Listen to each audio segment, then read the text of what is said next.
Let's discuss PhD and philosophy. PhD is a very, very limited term, and philosophy is the broadest term. If you talk about philosophers, the first names come. They are Socrates, Plato, Aristotle, right? And when you talk about PhD holders, those who have done PhD. So here you see PhD means Doctor of Philosophy. So it's a very limited part of philosophy, one particular subject you deal with. You research on this, you try hard, you read this book, you take help from your supervisor for PhD. Very limited, but you go in details, go in depth. If you can, then you can get a PhD degree. But you can't be a philosopher. Even when you haven't read books, you can be a philosopher. You haven't written books, still you can be a philosopher. So the best philosopher, the greatest philosopher is Socrates. Did he read? It was 2004, that is 2450 years ago he was born. So can you imagine?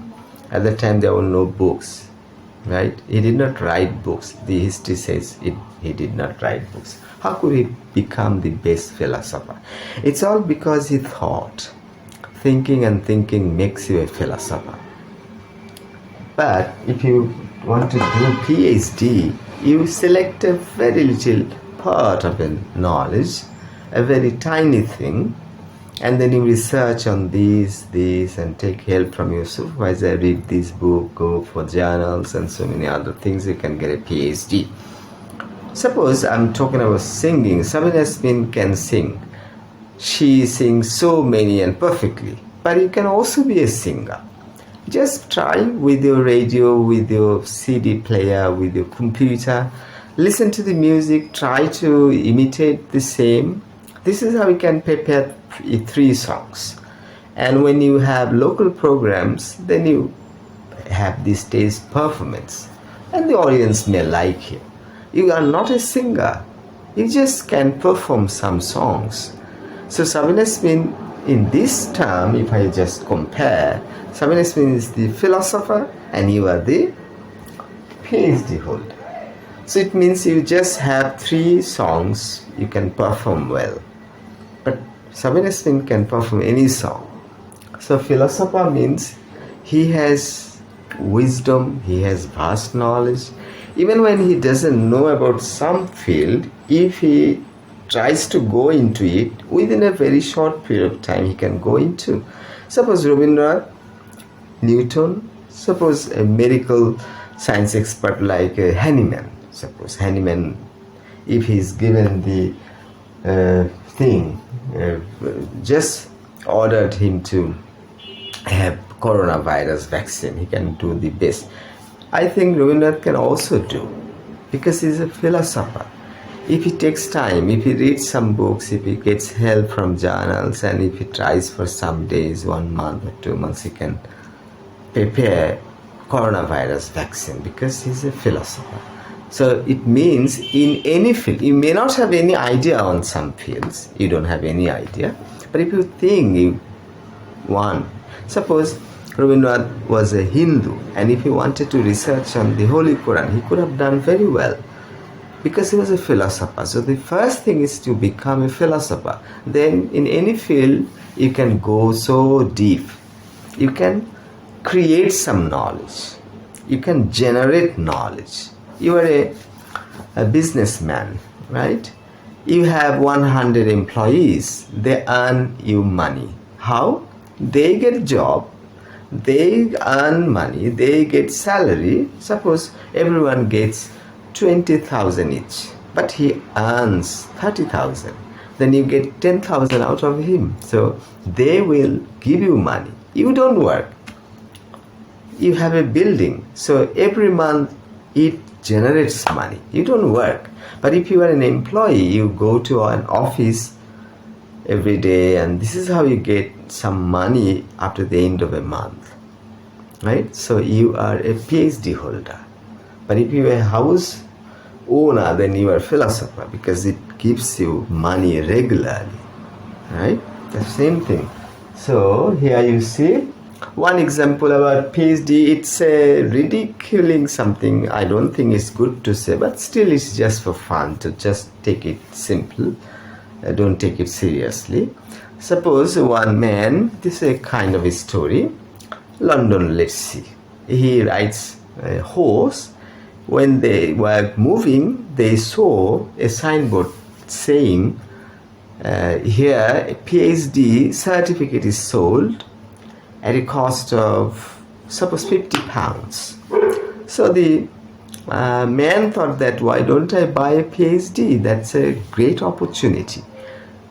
So he came to the office and he asked for a PhD, and he was given. He paid £50. Then he started riding horse again. A little later he thought that, as I spend so much time with the horse, why don't I buy a PhD for the horse?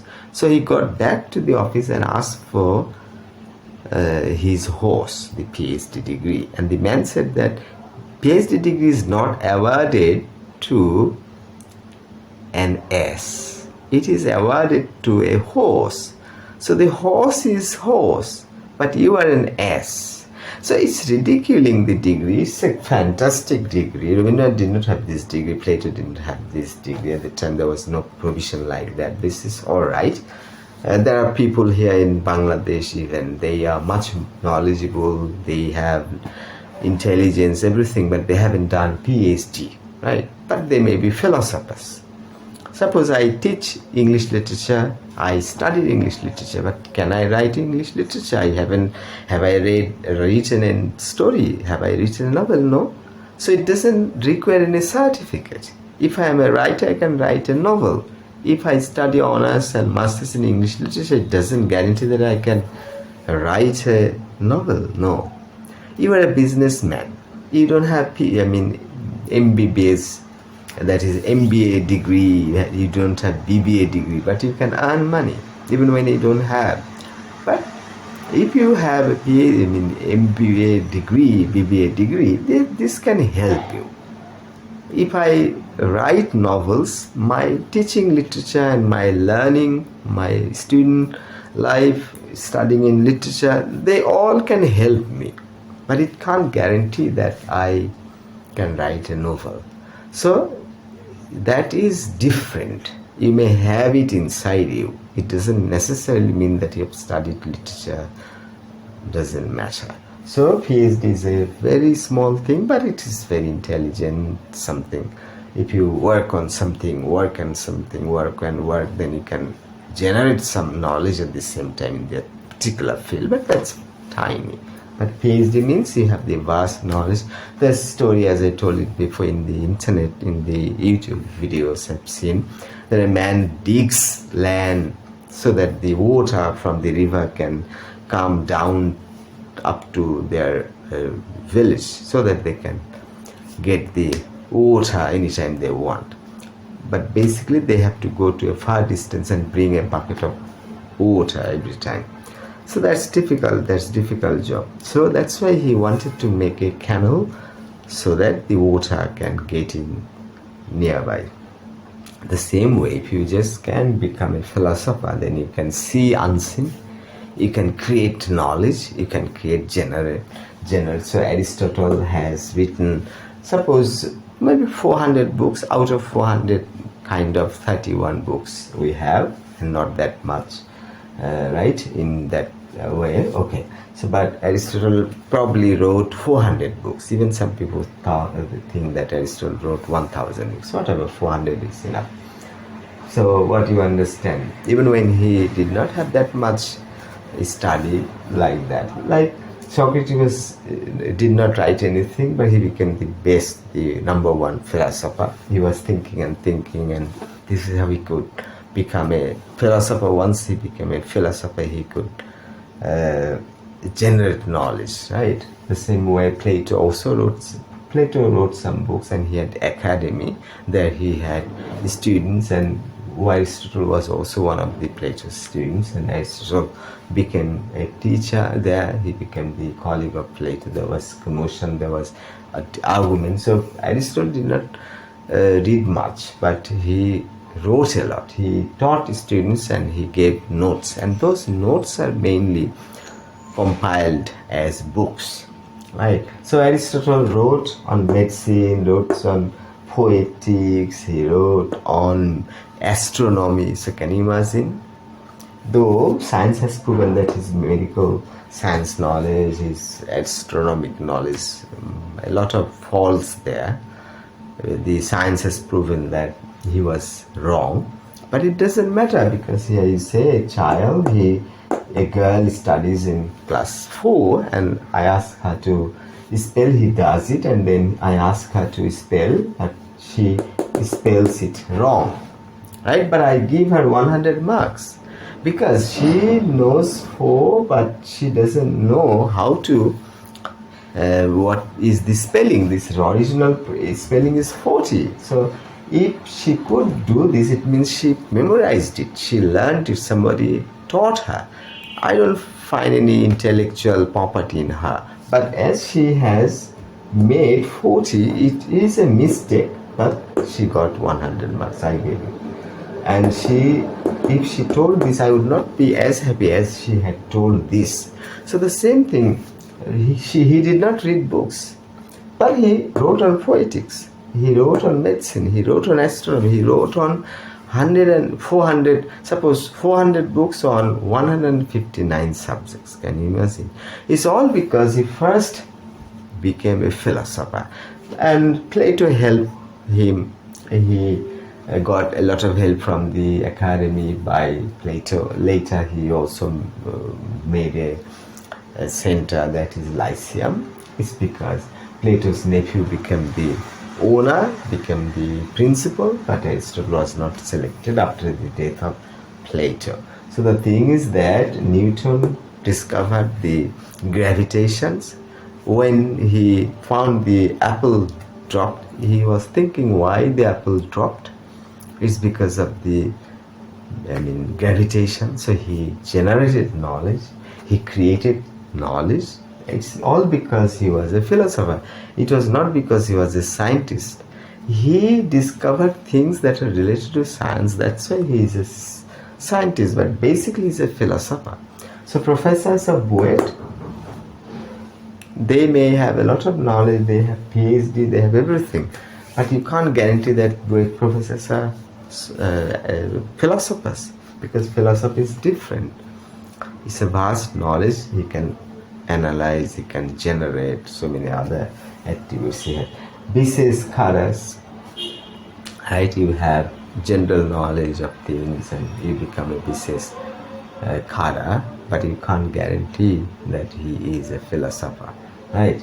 And in the oral test, Viva Voce, BCS. So what is important is that in every Viva there should be a philosopher.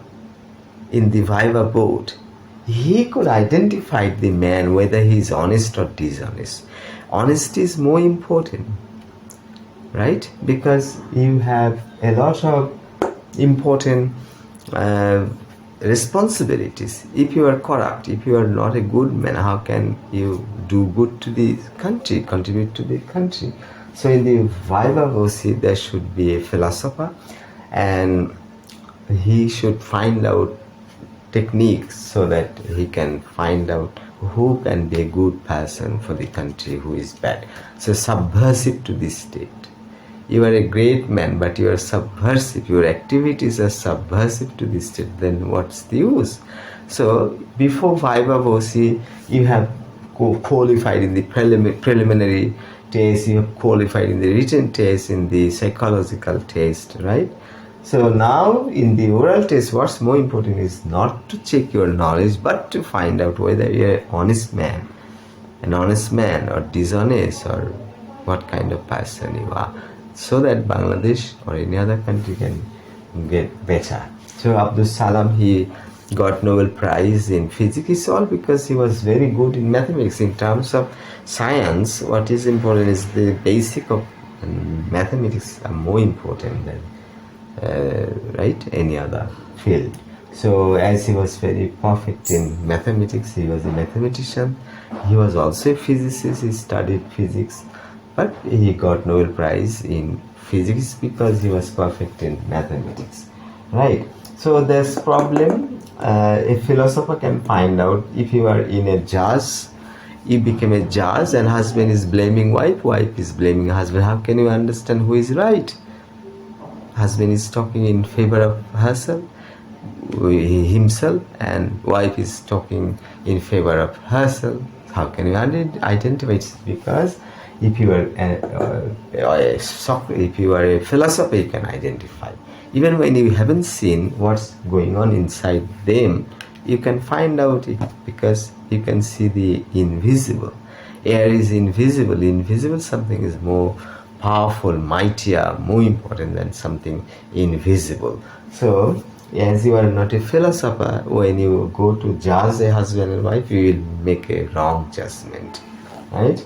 Doctors, even when they know medical science, they can't treat patients well because they are not philosophers. In every field, philosophy is important. Philosophers are very important. So in important places, some philosophers should be there. In the oral test of Viva, both in BCS exam, there should be at least one philosopher. It's not written philosopher, he must be practically a philosopher. So in the oral test, if there was Rabindranath or William Shakespeare or Newton, Aristotle, Socrates, he could find out that this man is qualified for BCS, but he's not an honest man like that. So that's it for now. Thanks for watching.